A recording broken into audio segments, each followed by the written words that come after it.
За. За.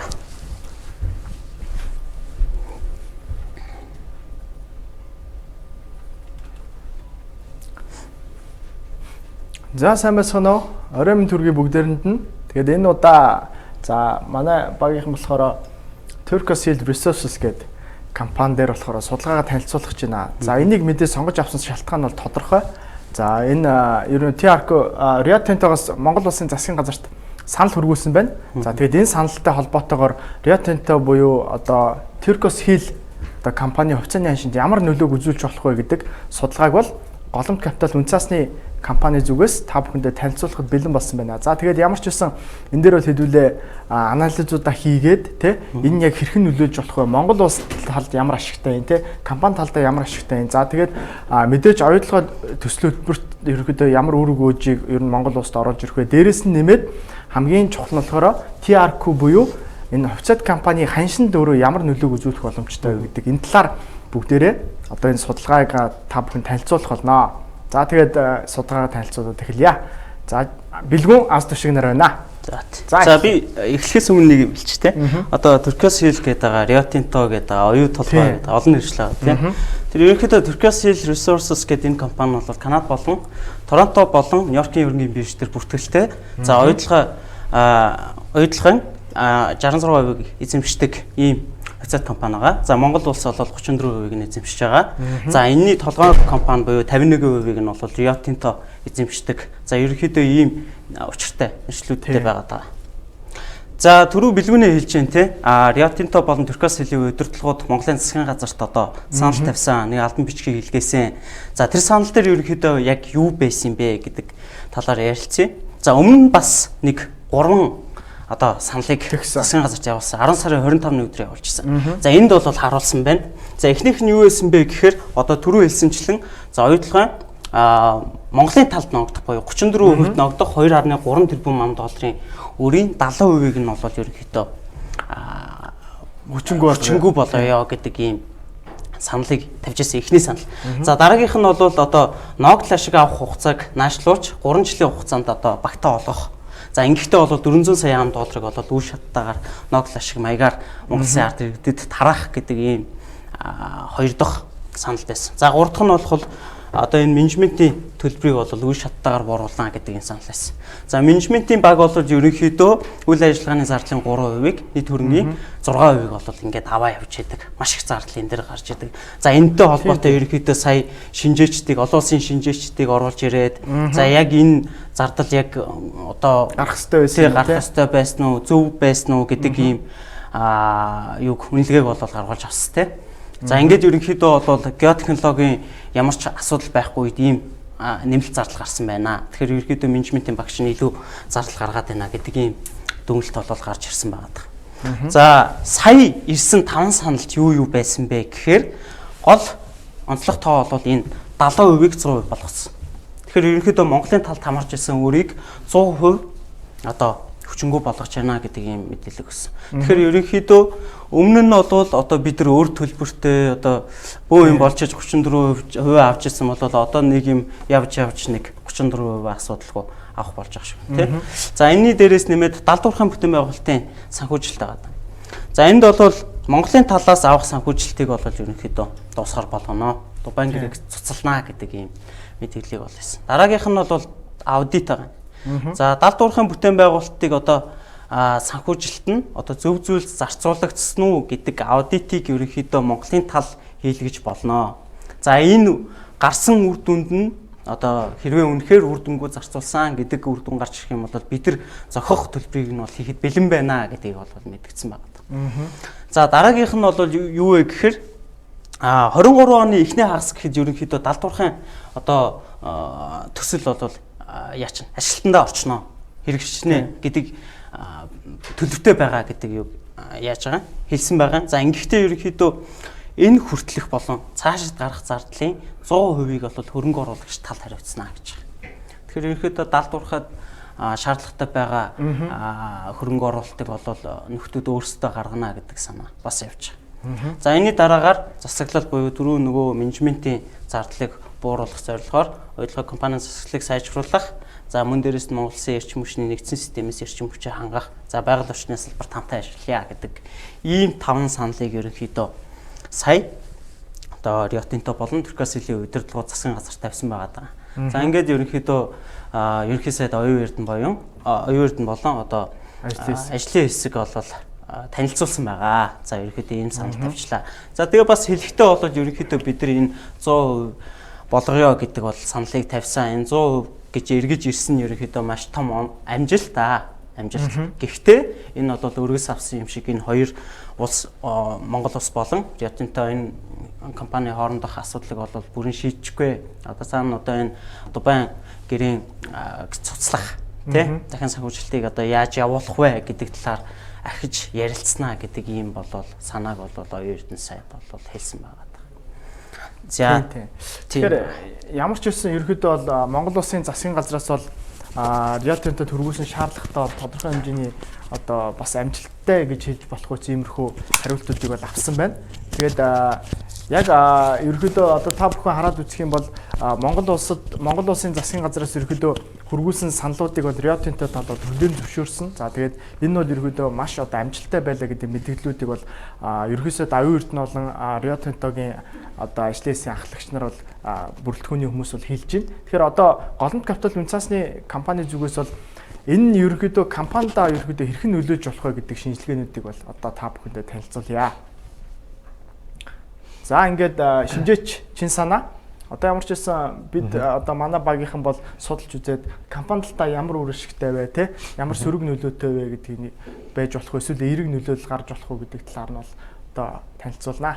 За сайн мэдсэн үү. За Rio Tinto компани гэдэг бол өөрөө алц зэсний агуулгын баялагтай юм орд. За тэгэхээр жилдээ бол одоогийн байдлаар бол 180 мянган тонн зис олборлож байгаа. Тэгэхээр яг оргил хүчин чадалтай хүрэх үед буюу одоо 2026 он гэхэд бол 510 мянган тонн зис олборлоно гэсэн байгаа даа. Тэгэхээр энэ нь болохоор яг ингээд зисний өндөр агуулгамжтай бүх уурхаануудыг харьцуулаад үзэхэд дөрөвт орох хэмжээний өндөр одоо нэг жилд олборлох зисний хүчин чадалтай болоод байгаа. Тэгэхээр Rio Tinto TRQ компанийн хувьд бол жилдээ нэг одоогийн байдлаар 500 сая долларын бол цэвэр ашигтай ажиллаад байна. Тэгэхээр хэрвээ бүрэн хүчин чадлаараа ажиллаад эхлэхэд дор хаяж 1.5 тэрбум долларын бол цэвэр ашигтай бол ажиллах юм тооцоололтой байгаа. Тэгэхээр нэг талаасаа ийм хэдий ч одоо Rio Tinto TRQ компанийн хувьд бол үр төлбөр Монголын үр төлбөрийг өөртөө авчлаа. За үүнээс гадна болохоор одоо нэмэлт санхүүжилтийг бас хариуцна гэжлээ. Тэгэхээр үнэлгээг бол нэг 3 орчим тэрбум доллараар багасгана. За одоогийн байдлаар бол зах зээл дээр нэг 2.5 тэрбум доллартай бол үнэлэгдээд байгаа. Тэгэхээр компани бол нэг 8 орчим тэрбум долларт бол хүрэх бүрэн потенциалтай. За энэ бол алцсны яг Rio Tinto-той TRQ-тэй яг адил хэмжээний үйл ажиллагаа явуулж байгаа ордуудыг бол тийм бусад ордуудыг сонгоод авсан байгаа. Тэгэхээр аваад үзэхэд бол эзний өмчийг нь яг зах зээлийн үнэлгээнд нь бол харьцуулсан байгаа. Тэгэхээр харьцуулаад үзэхэд ихэнх харж байгаа бах тийм ээ. Дунджаар бол нэг 2.5-тай. За хамгийн багт бол 1.1-тэй байхад TRQ компанийн хувьд бол 0.3-тай гэх энэ жижиг харагдаж байгаа тийм. Маш багаар бол үнэлэгдээд байгаа. За шалтгаан нь юу вэ гэхээр нэгдүгээрт зах зээл дээр бол яг гүний уурхай олборлолт бол нэгдүгээрт эхлээг байна. За эхэллээ гэдэг мэдээ гарангуут бол зах зээл дээр бол үнэлгээ ол өсчих бүрэн боломж болцоод байгаа. Тэгэлгүй байна. Тэгээ бэлгүүнийгийн хувьд хэлэхэд одоо TRQ ингээд 34%-ийг эзэмшээд одоо үр төлбөрийн асуудлаа 100% шийдчихлээ. Үүнээс илүү бас бүтээгдэхүүн хуваах гэрээ гэдэг нэг сонирхолтой юм байдаг тийм ээ. Норвегийн баялагын сан яг энийг ашиглаад явдаг. Одоо Норвегт нэг хүн дунджаар 250 мянган долларын хөрөнгөтэй яг байгалийн баялагаа ашиглаад олсон хөрөнгөөрөө ингээ баялагын сан яатсан. За эднийх оюутлогын усыг ямар ялгаатай вэ гэхээр Норвегийн баялагын сангийн хувьд бол бүтээгдэхүүн хуваах гэрээ байгуулсан. Өөрөөр хэлбэл борлуулалт хийлээ. Хийсэн борлуулалтаас нь тодорхой хувийг авч идэг. Монгол оюутлогын хувьд болохоор цэвэр ашигтай ажиллаа, зардлаа гаргалаа. Цэвэр ашигтай ажилласнаас нь болохоор ингээ хувь авч байгаа. Тэгэхээр өөрөөр хэлбэл Rio Tinto TRQ компани тэг цэвэр ашигтай ажиллажлаа гэд тайлан гаргаад иж болно тийм ээ. Одоо дараагийн асуудал энэ байгаа шүү дээ. Цаашдаа ингээд. Тийм. Энэ дээр болохоор яг энэ бол нөгөө нэг бас ер нь бол үеийн үед л ингээд яригддаг байсан асуудлууд ч тийм. Тэгээд менежментийн зардал ингээд өндөр гараад байна гэсэн ингээд яриад байдаг тийм. Манай одоо гишүүд ч өнөө зарим тодорхой нэг хүмүүс бол энэ талаар ингээд ярьдаг байсан. Тэгээд сүүлд нь ерөөдөө одоо аудит ороод асуудалгүй байхад менежментийн зардал өндөр байлгасан байна гэдэг. Эндээс үүдээд ямар ч байсан бид нар бол арбитрийн шүүхтэр ялт байгуулад ингээд оюутлах бол болт их иймэрхүү одоо шийдлүүдийг бол гаргалаа. Гэхдээ одоогийн гарч ирж байгаа одоо нөгөө 5 нөхцөлд бол ямар ч байсан тийм бүтээгдэхүүн хуваах гэрээ мэрэ гэсэн тийм зүйл бол байхгүй байна. Ямар ч байсан яг дубайг гэрээг бол цуцлаа. Тэгээд ерөөдөө өөр төлбөрийг чинь барагдуулъя. Та нар бол аудитаа сайн тавиад яв. Тэгээд бид нар үргүү зардал гаргасан байх юм бол ирэх нөхөн төлбөрийг чинь олгоё гэсэн ийм шийдэл байгаад байгаа. Энэ гэхдээ тийм ч муу бол биш. Гэхдээ ер нь бол яг тийм хамгийн шудраг зарчим миний бодлоор яг хамгийн шудраг зарчим бол яг бүтээгдэхүүн хуваах гэрээ бол байж болох юм. Энэ бол аль талдаа одоо юу гэдэг чинь хал балгүй тийм ерөөдөө шудраг хуваах зарчмаар л яг гэрээгээ байгуулбал бас оновчтой байх. Гэхдээ мэдээж яг саяны өргүүлсэн 5 одоо шийдэл бол тийм ч муу бол байгаагүй. Тэгэхээр одоо Монголын засгийн газар одоо иргэдийн зүгээс болохоор Rio Tinto компанид одоо үйл ажиллагааны тайлан зардал хэр гарч ийнэ гэдэгт нь маш сайн хяналт тавьж цаашдаа явах нь бол зүйтэй. Одоо зардлыг өндөр болгоод цэвэр ашигаа бууруулад баг татвар төлөөдөх магадлалтай шүү дээ. Тийм бол бид нар ерөөхдөө нөгөө нэг өөрсдийнх авах ёстой ашиг авч чадахгүй л гэсэн санаа шүү. За Монголын хувьд бол юм байна. За компани талаас яваад яриад үзэхэд бол зах зээл дээр бусад компанитай харьцуулахад бол 3 дахин багаар үнэлэгдсэн юм дүр зурагтай. Тэгэхээр дараа нь техник шинжилгээ талаас юу өгүүлж ийнэ гэдэг хэрэг үү? Тэгээ. За одоо энэ бол TRQ буюу Turquoise Hill Resources компани. За Нью-Йоркийн хөрөнгийн бирж дээр байгаа техник шинжилгээ одоо ингээд харж байна. За ямар ч байсан нөгөө нэг төсөл хөтөлбөр 70 дуурхайн санхүүжилтийг одоо амжилттай шийдэгдэхтэй холбоотойгоор ерөнхийдөө энэ хувьцааны ханш бол өсөлтөд үзүүлсэн байгаа. За энэ өсөлтөнд бол мэдээж маш олон хүчин зүйл нөлөөлсөн. Цаашаа зэсийн одоо чиг хандлага бол зэс эрэлттэй байх юм байна гэдэг чиг хандлагч нөлөөлсөн тийм үү? Хоёр улсын одоо хилцээр одоо ингээд нөлөөсөн байж байгаа. За тэгээд эндээс бол уналтанд ингээд орж ирсэн болохоор нөгөө нэг шүүхийн асуудлууд бол явж ирсэн байна. За тэгээд тэрнтэй холбоотойгоор уналтууд бол ингээд явагдсан байна. За энэ дээр болохоор Fibonacci-гийн 38.2 гэдэг төвшин дээр суппорт аваад дэше өссөн. Энэ өсөлт болохоор 2 орны ерөнхийдөө одоо манай ажлын хэсэг. За тэгээ Rio Tinto-гийн одоо удирдлагууд бол ингээд уулзалт хийсэнтэй холбоотойгоор бол 3-7 хоногийн турш бол маш огцон өсөлтийг бол үзүүлсэн байгаа. За гэхдээ бид нэг сонирхолтой зүйлийг олж харж болох нь болохоор за 1460 гэдэг энэ орчим үн дээр болохоор ханш бол ингээд сүүлийн одоо 3-7 хоног бол маш доктортой арилжаалагдлаа. За энэ болохоор анхаарал татах зүүн нь болж өөрөө хувирчаад байгаа. Яагаад вэ гэхээр энэ бол өөрөө за А-гаас Б-ийн хооронд Fibonacci-гийн 61.18 гэсэн утга дээр бол ирчээд байна. Тэгээд за бид нар болохоор яг одоо weekly candle-ыг бол харж байна. Weekly candle-аар энэ яах юм? 1440 гэдэг үнийг яах юм? 3-7 хоног дээш сэтэлж хаагдаж чадаагүй дүр зурагтай байгаад байна. Тэгэхээр ямар ч үсэн Rio Tinto-гийн талаас хүргүүлсэн саналууд болохоор Монгол улсын талд бол ашигтай мэт боловч за Turquoise Hill Resources гэдэг компани одоо хувьд бол үнэлгээнд нь өөрөө одоо сөрөг нөлөөг бол авчирч болох юм аа. Тийм учраас энэ дээр бид нар юуг харах хэрэгтэй вэ гэхээр яг одоо яарвчлан бид нар TRQ гэдэг компани хувьцаан дээр ерөөдөө одоо юу гэдэг чинь те худалдаа авалтуудыг хийх ч юм уу иймэрхүү үйлдэл хийхээсээ илүү ер нь хүлээцтэй хандаж хөрөнгө оруулалтын шийдвэрүүдэд үе шатаагаар гаргах нь зөв баха гэж одоо манай голомт капитал үнцаасны компани зүгээс бол харилцагч болон олон нийтэд бол хэлхийг хүсэж байна. За яагаад гэвэл бид нэр техник болон суурь нөхцлүүдэд харсан ч гэсэн TRQ гэдэг компани хувьцаа бол бага зэргийн уналт бол үзүүлэх дүр зураг бол ажиглагдаж байна. Тэгэхээр бид нар юуг маш сайн анхаарах хэрэгтэй вэ гэхээр энэ 7 хоногийн одоо арилжааны бүтцүүдийг бол маш сайн анхаарах хэрэгтэй. Энэ 7 хоногт бол TRQ гэдэг компани 1440 гэдэг үн дээр арилжаалагдаад 5 дахь өдөр яах юм Нью-Йоркийн бирж хаагдахад энэ дээр хаагчих юм бол чиг хандлага дээшээ байх боломжтой. За дээшээ чиг хандлагууд хэд хүрэх боломжтой вэ гэхээр эхний ээлжинд бол 18 гэдэг үнээр хүрэх боломжтой. Дараагийн ээлжинд бол 21 орчим руу бол хүрэх боломжтой байдаг. За хэрвээ TRQ гэдэг компани одоо Монгол улсын засгийн газар тавьсан саналууд нь компанид нь өөрт нь сөрөг нөлөөг авчираад уналтуудыг үргэлжлүүлэх юм бол дахиад 10 гэдэг үнийг бол шалгах бүрэн боломжтой байхаа гэж харагдаж байна гэсэн. Ер нь бол манай компани зүгээс бол урт хугацаанд бол зэс эрэлттэй байх юм байна. За тэгээд дагаад бол мэдээж одоо ингээд хоёр орны одоо удирдлагууд бол Монгол улсын засгийн газрууд хилцэд хүрчлээ. Тэгэхээр далдуурхайн одоо санхүүжилтөд шийдэгдээд цаашаа хөтөлбөрүүд нь бол үргэлжлэх бах. Тийм учраас компани ерөөдөө хэтийн төлөв бол сайн байх болов гэж бодож байна. За тэгээд үүнтэй холбоотойгоор урт хугацаанд TRQ компани хувьцаа бол өсөлтийг үзүүлнэ гэдэг байр суурин дээр бол бид нар хэвээрээ байгаа. За тэгэхээр юу вэ гэхээр бид нар хөрөнгө оруулагчдаа юу зөвлөж ийм гэхээр үе шаттайгаар урт хугацаанд TRQ компани хувьцаанд хөрөнгө оруулах нь бол зүйтэй юм а гэсэн ийм ерөөдөө саналуудыг бол харилцагч нартаа тавьж байгаа. За тэгээд одоо ямар ч байсан бүгдээрээ манай голомт капитал үнцаасны компани брокер гомдорчтой бас TRQ компани талаар ярилцъя.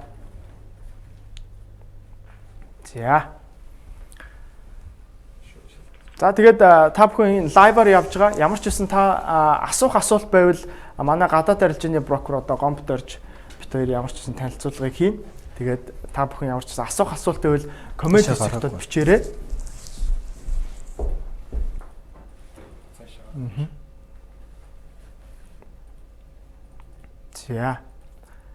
За компани талаар асуух асуулт эсвэл ерөнхийдөө хувьцаа яаж авах вэ? За захиалга яаж өгөх вэ ч юм уу те иймэрхүү асуултууд байвал та нар шууд коммент хэсэгтээ яг одоо бичээд тэгээ шууд асуулт байвал хэлээд өгчихгүй. Тэгээ шууд эндээс нь хариулаад явчих те.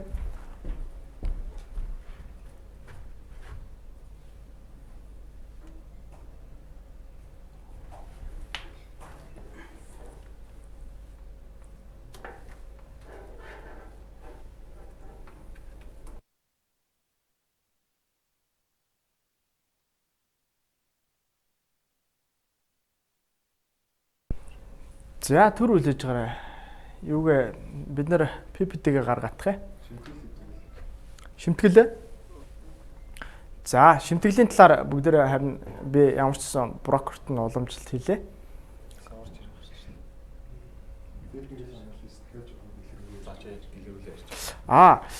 За technical analysis-ыг бол би бүр яг дэлгэрэнгүй technical analysis-ыг бол бас хийцэн байгаа шүү.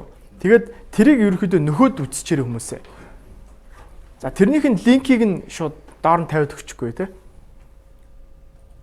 За миний ерөөдөө өмнө би бол TRQ-гийн талаар за 101 хийсэн бүр 3 ч удаа хийсэн technical analysis-ийн шинжилгээнүүд бол манай Facebook дээр байгаа. Тэгээ видео хэсэг рүү н ороод TRQ-гийн анализ гэдгийг нь хараад үзчихээрэй. Тэн дээр бол ерөөдөө боломж төвлөрөөд бүх үн ханшуудыг гаргаад ирсэн байгаа. Макс потенциал нь хаана байж болох юм бэ тий. Хугацаа нь ерөөдөө яаж таамаглагдаж байгаа юм бэ? Энэ нь болохоор далдуурхайн одоо ашиглалтанд орох хугацаатай хэрхэн уялдаж байгаа юм бэ гэдээ ерөөдөө маш тийм комплекс шинжилгээг бол техник шинжилгээг бол хийгээд тавьсан байгаа. За тэрийг бол эргээгээд үзээрэй. За хувьцаа юу? За тэгэхээр хувьцааг бол та манай ерөөдөө брокертой холбогдноо.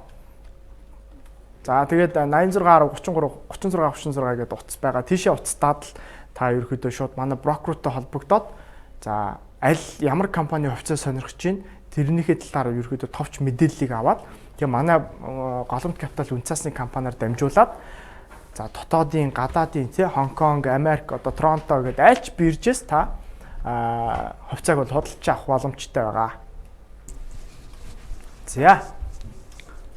За тэгэхээр манай лайфт маань ахлах брокер гомдорж хүрэлцэн ирсэн байна.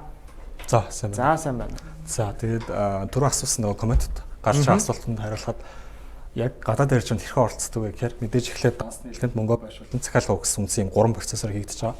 За дансны хэлхт бол мэдээж манай гол trader цаг олон capital.com гэдэг вебсайт. Тэгээ манай application, social pay эсвэл өөрөөр яриад дансны хэлэгч болно. За тэгээ ингээд данс нэгдсэний дараа та манайхтай ямар шимтгэлээр, ямар зохицуулалтаар арилжаа хийх юм бэ гэдэг гадаад арилжааны гэрээ байгуулад за үндсэндээ ингээд бүртгэлийн шатнд бол бүрэн дуусчихаа. За тэгээ мөнгө байршуулахдаа голомт капиталын дотоодод байдаг валютын данс руу мөнгөө шийдвүүлээд за мөнгөө байршуулчих надад.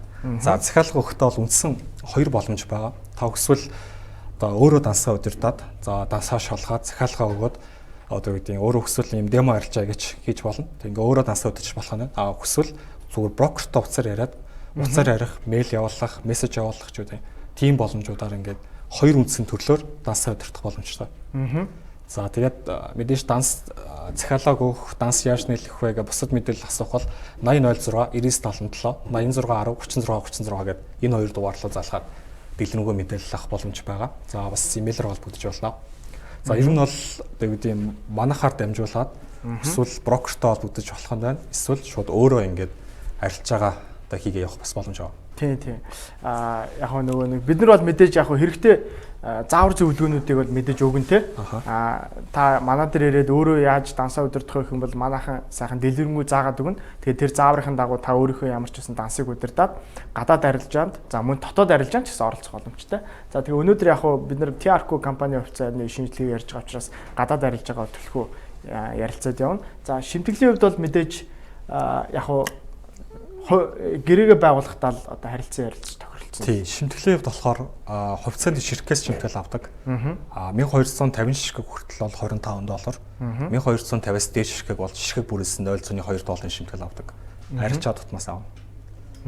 За тэгэхээр ямар ч байсан нөгөө нэг энэ яг биржүүдийн онцлог нь бас байдаг учраас яг шимтгэл тэд байна гэж хэлэхэд бол бас төвөгтэй тийм. Ер нь гэрээ байгуулахад дэлгэрэнгүү детальны байгаатай. Өсвөл бас манай дугаарууд бол имэйлээр холбогдоод шаардлагатай дэлгэрэнгүй мэдээлэл нь авчиж болно.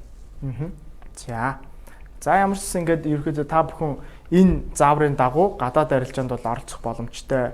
Тэгээд ямар ч байсан Монголын талаас бол талд бол ямар ч байсан нөгөө нэг TRQ компанитай холбоотойгоор бол маш сайхан гой саналуудыг бол ирсэн байна. Тэгээд энийг бол бид нэр Монгол улсад бол эерэг нөлөөг үзүүлнэ те. Одоо гадаадын хөрөнгө оруулалт бол ямар ч байсан биднэрт бол дахиад орж ирэх нэ те. Дубайн одоо далдуурхайн санхүүжилттэй холбоотойгоор бол ямар ч гэсэн гадны мөнгө оруулалтууд бол Монгол улсад бол орж ирэх юм байна. Энэ бол эдийн засгийг сэргээхэд бол маш чухал сайн хүчин зүйл гэж үзэж байгаа. За ямар ч байсан тэгээд мэдээж Alsta бол TRQ компани хувьцаа бол өсөлттэй байна гэж үзэж байгаа учраас бид нэр үе шаттайгаар TRQ компани одоо хувьцааг Нью-Йоркийн хөрөнгөний бирж дээрээс бол худалдаж авахыг бол харилцагчдаа санал болгож байна. За мэдээж энэ бол зүгээр судалгаан дээр үндэслэн таамаглалт төдий зүйл юм. Тийм учраас та бүхэн бас өөрийнхөө хөрөнгө оруулалтын шийдвэрийг гаргахдаа хувь бүрдээ яг нухацтай шийдэж бие даасан хөрөнгө оруулалтын шийдвэр бол гаргах хэрэгтэй. За хэрвээ та TRQ компани хувьцааг худалдаж авах хүсэх юм бол манай брокертэй холбогдоорой. За манай брокерийн болохоор 8006 9977 за 86 10 36 гэсэн энэ гадаад арилжааны брокертэй холбогдоод за Нью-Йоркийн бирж дээрээс Торонтогийн бирж дээрээс Turquoise Hill Resources компани хувьцааг бол худалдаж авах боломжтой. За ямар ч байсан тэгээд өнөөдрийн танилцуулсан судалгаа та бүхэн таалагдсан байх гэж найдаж байна. Тэгээд өшөө илүү шин мэдээллийг та авахыг хүсэх юм бол манай пэйжийг дагаарай. YouTube сувгийн маань subscribe хийгээрэй. Тэгээд бид та бүхэнд ямар ч хөрөнгөний зах зээл дээр болж байгаа шин мэдээллийг цаг алдалгүй хүргэх болно. За та бүхний арилжаанд амжилт хүсье.